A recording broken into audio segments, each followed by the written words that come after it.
everyone. Thank you for coming to my session of Making Jamf Your Coworker. My name is Andrew Nicholas. I'm up in the Great White North of Alberta, Canada. I've been a Jamf admin for 6 years up in a school division here in Canada. Today I'm going to be talking about Jamf and how to make Jamf really your coworker.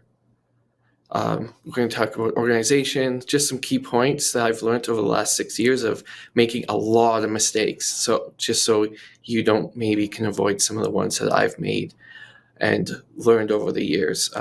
Caveat, while I'm going to be talking, we had been an on-prem Jamf instance. We're now in the cloud. I'm also in the education sector. However, I've tried to keep everything as generic as I can, but some of the stories and anecdotes that I'll be talking about are going to be coming from the education experience myself. So one of the first things I always try to learn the hard way is getting organized. It might seem a little intuitive, but when I first started, we kind of just put things in different places, and it became really hard to manage at the beginning. So we had to tear everything apart in Jamf, delete everything, and re-enroll all the devices.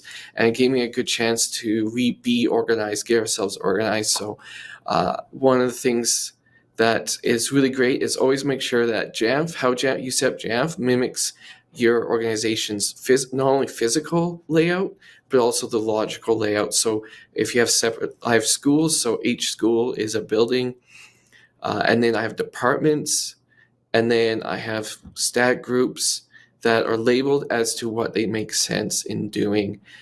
So that way, when some of my coworkers, my boss, other people go into Jamf, they can easily find what they're doing, and also makes my life a lot easier in later on, especially when I'm doing policies. And what I've learned over the past 6 years of being a Jamf admin to really make Jamf my coworker is to make sure that my policies are scoped to the least amount of groups to get it to who needs it. That way I can ensure when someone is transferring from one building to the next, or we move a cart from one building to the next, they get the apps or settings that they need in that way that you can just make it work better. You want Jamf to do the work, not necessarily you do all the work for it. So I put some pictures down there. What we commonly do now, especially with the iPads, we have iPads sometimes, especially when we had the pandemic, they were moving from building to building. We're shifting a lot of iPads around to support student learning, going from home back to schools. And sometimes that iPad left one school, went home, and then came back to a totally different school. So before this pandemic, what I used to do is I used to scope all my policies to a specific static group. What I've done now is I've scoped things to buildings. Many times everything flows a lot easier, and apps that are specific to a school can stay and can move to that school. So when an iPad leaves one school, goes home and comes back and gets put into a different school, I just have to change for that iPad what building that iPad belongs to, and then it gets all the settings, all the apps that it needs to function in that new school, rather than having to take it out of one stat group or what we call carts in my setting to another. Just remember that you can deploy either to the entire organization. So we have apps that are for every managed iPad or every managed computer, Mac. You need these apps you will get regardless or have available. And in some cases, we have a single app or a setting or a program that only is for one very specific iMac or Mac or an iPad. That way, and make sure you're leveraging those. I found where I made Jamf saved me a lot of time is just in the policies, making sure that I had them organized, and then I had the scoping the policies in such a way that if something moved around or something changed, I could easily make that available to the end user, either the student, the administrator, or the teacher. Which brings me up to my next point. To make Jamf your coworker, you also want to make sure your self-service is your coworker as well. This is a picture of my self-service that the end users see on their Macs, with some categories on the left and some of the apps that they get to use. Getting self-service or having self-service available on the iPads, iMacs, Macs have been a huge time saver for me. I'm a solo admin on the Jamf side, and I support about 1,500 students and 250 teachers and support staff on my own. So having self-service has really flipped the conversation with people. And one of the rules I always use is if I have to do something more than once, I always put in self-service. And that applies even for myself. If I'm doing an administrative task, I will make a policy in self-service. I'll hide it, of course, from the general everybody else. But when I need to work on something, I can just enable that policy or that app or that setting, scope it in have it appear in self-service. Then when I'm working on that iMac or laptop or iPad, it's there for me to use. And it really speeds up my time, either configuring, getting things ready for the new school year, like I'm doing, or just fixing, having a problem, or doing a test of something. And one thing I learned the hard way is making categories in self-service. Make sure that they're labeled in such a way that you're looking at the end user in mind. You're not. I know a couple of years ago when we first really were pushing the use of self-service, I had a lot of categories that I thought made sense. They made sense for me. They were pretty well organized, but the end users, the teachers, the students, they were getting really confused. They were not using the self-service. They were coming back to me and emailing me and saying, how do I find this app? Or how do I find this? How do we make, there's too many categories. I don't know where to look for this one particular thing. So took that back. I re-simplified it to what the end user would want, how they would expect to find things, and it made it way easier. It was just night and day. One year they were not using it, made the changes to what you see now in the slide picture.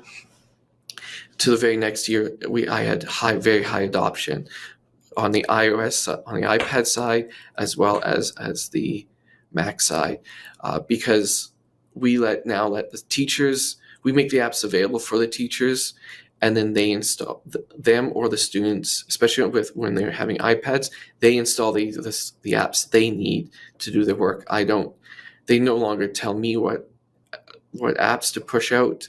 They go into self-service, they go into the category, and then they select the app they want. So again, making it, I know I'm speaking from an educational side, but even for businesses or enterprises, if you want people to use self-service, and you really should, I really do highly recommend you make self-service a go-to place for your end users and your staff, your coworkers or students. Make sure that they have categories that they understand, that they can go to. The layout I picture, this is what students see, and it's really easy for the teacher to say, go to the software, click on this app, install it. Once it's done, we're going to start using it, and I'll show you how to use it. And which helps me out on the next point is, like, when you're having one way I got a lot of use for self-service is just teaching my staff or the students how to use self-service to solve a problem.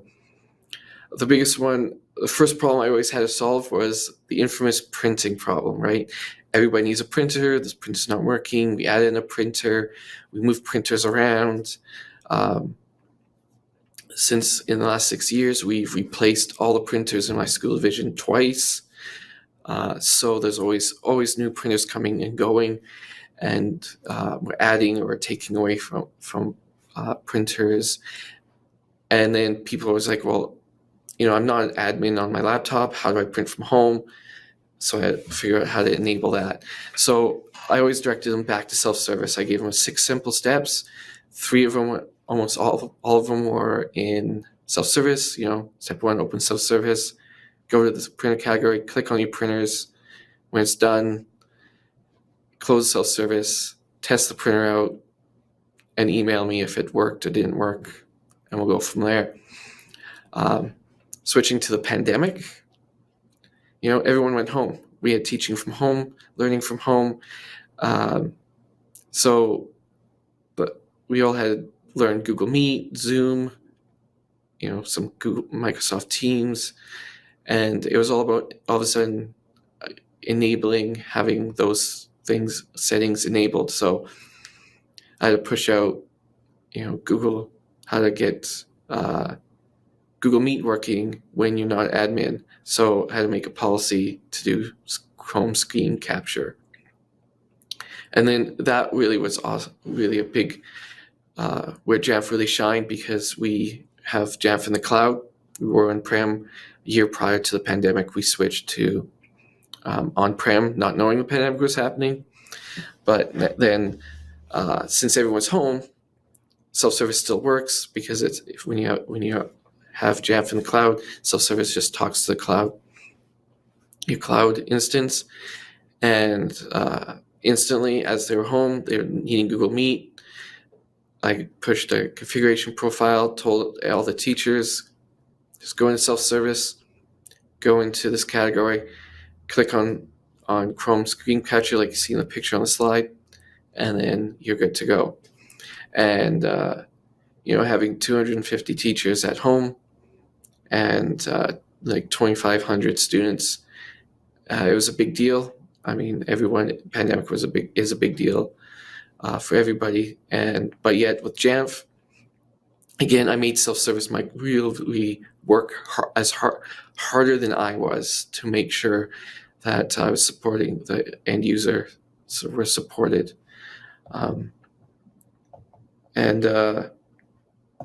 Which leads me to another hard thing that I learned the hard way is testing. You gotta make sure. This is where I really made a lot of mistakes. There was a lot of ways that I could have done better if I would have learned these lessons sooner in my Jamf admin career. But you learn the hard way, and here I am sharing with all of you, so you don't have to make the same mistakes. I've helped. It boils down to just making a test plan on everything you're doing. Test first, then deploy later. I've helped a few people on Jamf Nation and on the Jamf Slack channels, and some of it boils down to they just didn't always have a good test plan. And then sometimes it was just the immediacy of the request that was happening from their bosses or the end users, that they felt like they needed to just go full bore, and then they got into trouble, and then they're asking for help, and me or someone else comes on, and we just find like, wow, okay, let's test this on a small in case it doesn't work. We're not messing everything up. And I learned that the hard way, that if you start small, then scale up, you always have success. If you start big and try to then go back to small to fix the problems, I you tend to have more failures, and you get more frustrated end users. Because sometimes you have a policy that just goes rogue. It does not do what it intended to do. One of the best things that happened to me is in the middle of a school year, I was asked to remove some printers out of a lab, or a printer rather, out of a lab. And I said, no problem at all. I was going to do it. I did it through creating SelfService, of course, make a policy, auto-deploy the policy, and remove the printers. But I slipped, and instead of removing all the printers, for a small lab, about 30 computers, I removed the printers for every iMac and Mac laptop in the entire school division. So I was like 750 iMacs and laptops, both students and staff, that suddenly had no printers whatsoever. And by the time I realized it, it was already way too late. When you get the first email of, my printers are all gone, I went, oopsie. Then I realized what had happened. I just got scoped to the wrong, went rogue on me, didn't make mistakes, and they do happen. But if I had just tested on a computer, I would have seen it happen a lot sooner and prevented that whole thing. Luckily, still here, still employed. Everyone just went, yep, there's an oops. We just go to SelfService and we map the printers, and you're okay. Everyone did that, and I pushed the printers out to the students, just to speed things along, and they're all back up. But some testing well, testing often, testing is one a hard lesson. I think sometimes gets overlooked, sometimes isn't done as thoroughly, but is definitely very, very important. And if you do that, then you can make Jamf work harder than you. And that's all I'm all for is you have Jamf. I make Jamf my coworker. That's always my saying around the shop and to anybody who I talk to. And making Jamf work harder than you do is a great thing. And one thing that's helped me out to do that, to make Jamf really work hard, is the Jumpstarts and the trainings. Jumpstarts are just short bursts of information workflows. They're not like a full course. You interact with a member from the Jamf company, and you can. What I did is I did a iOS Jumpstart, they called it, and a Mac OS Jumpstart, and they just come in and they work through a small subset to get you up and running with some workflows, and then they're done. So it's very short. It's not like an exhaustive training. It's just, okay, here's how you can get up and running quickly, going with this project that you have or this workflow you want to do, and then the rest is up to you. But I found it very helpful, especially prior to me taking any certifications, extra training, is it just got me up and going, got me into Jamf, got me using Jamf effectively very quickly. And then it allowed me to then extend that information into certifications. I did a lot. It took me my school division a long time for me to get to go to trainings and do my certifications. I'm 100, 200, my 100 and 200 courses. So I did a lot of learning on my own, making the mistakes, going on, asking for help, doing the Jumpstarts. And by the time I always felt comfortable. By the time I took my 100, 200, I had a few years underneath me. I thought I knew quite a bit, figured out it would be not too bad. But that being said, I learned there's so much I did already know, but lots of tidbits I didn't know taking the certifications. And I would really advocate, if you can do the certifications, even just one bit at a time. I learning how to use extension attributes and how to more effectively scope policies and apps were the two biggest things I learned through the certifications that I wasn't doing prior to taking certification courses. I could have learned them eventually, but taking the certifications course really helped me learn that knowledge quicker and more effectively, and then I had something to always refer back to. And Tidbit you can do online, or you can do in person, or you can bring the Jamf trainer to your location. We brought a Jamf trainer to our school division. But what we also did, and here's another tip, is we cost shared with a whole bunch of other companies and organizations in Alberta, where I'm from, the province in Canada where I'm from. And they cost shared. So we shared the cost. We just hosted and organized, but then we cost shared having that trainer come up with a bunch of other organizations, and that was really neat because I got to meet a lot of new people through that way, and we all got what we needed, which was the certifications. If you want to know more about the Jumpstarts and trainings, you can find them all at the jamf.com/training. That's the catch-all for everything.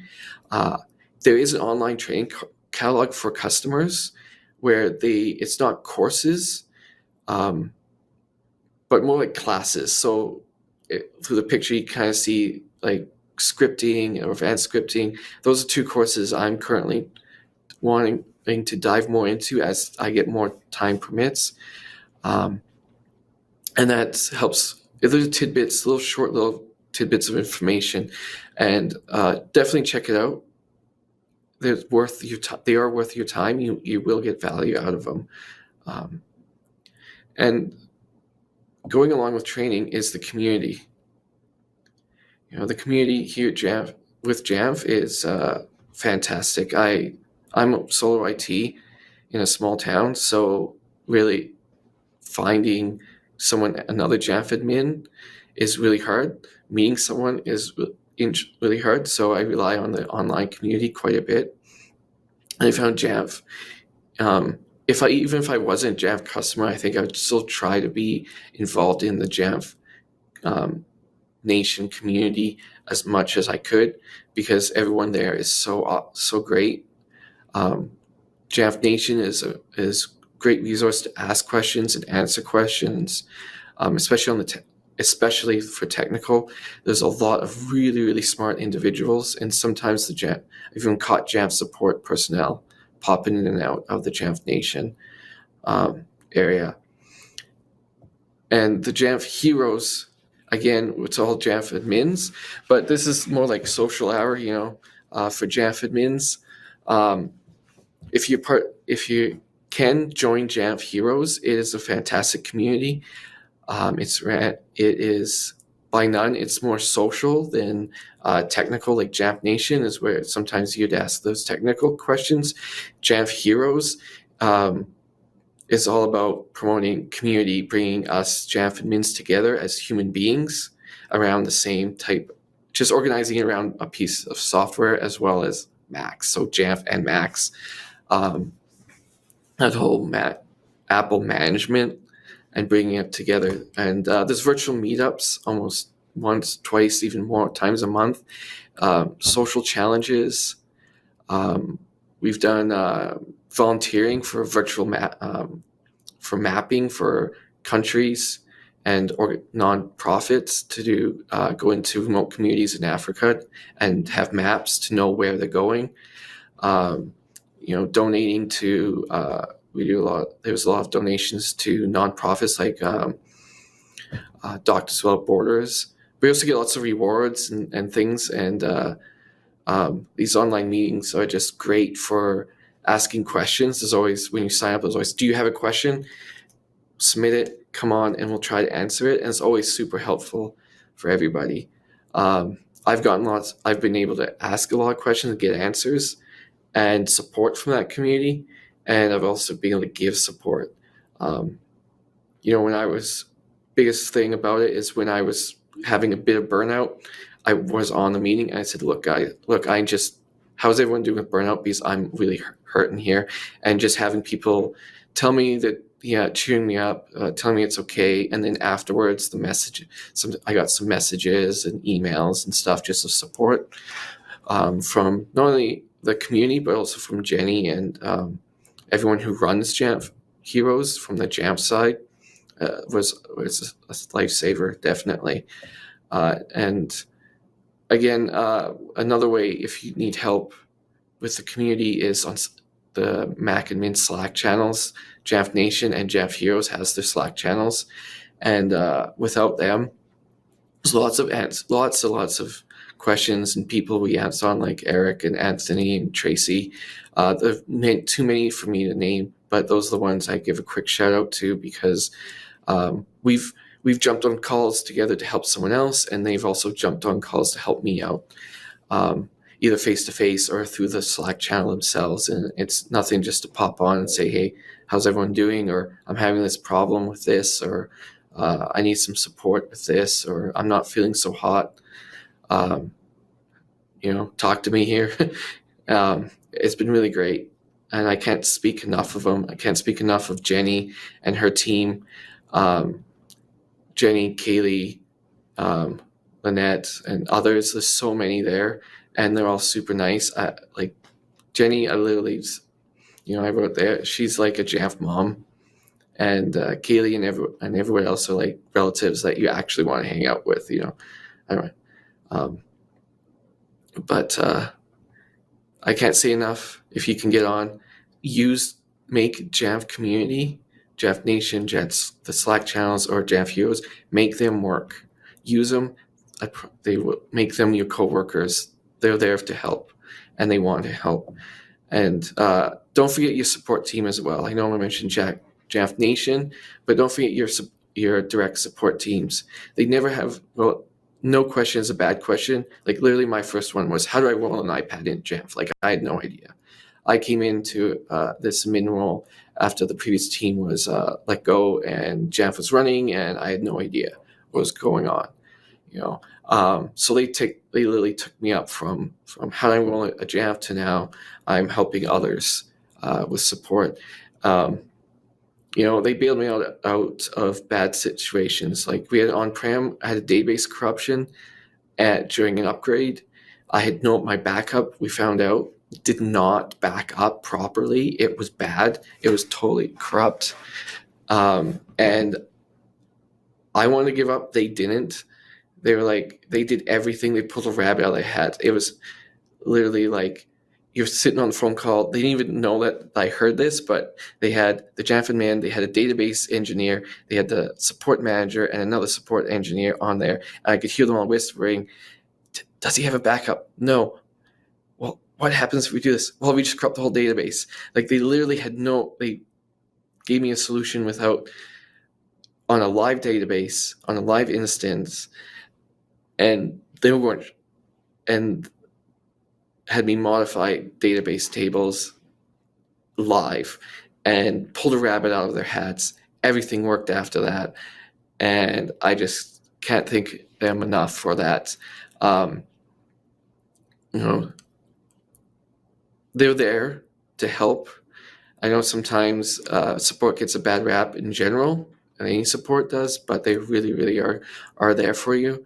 And even if you feel like you're alone, you're really not. Like if you're not, no problem is a problem that you're alone on. You have many options in the community to make Jamf really, truly your coworker. And I hope through all this that you get some idea of what you can do to help make Jamf your coworker. It is definitely a great product, and I like it because it works harder than I have it to the point now where it works harder than I do. I can go home and I know it's going to keep working, keep helping my staff, the admins and students well after I walk away for the day, and it's there in the morning and I know it's working harder than I am. So I appreciate you listening. Hope you enjoy the rest of the conferences and sessions, and Thank you for your participation, and you can always reach out to me, A Nicholas on Slack, or Mr. Nicholas1 on Twitter if you need to.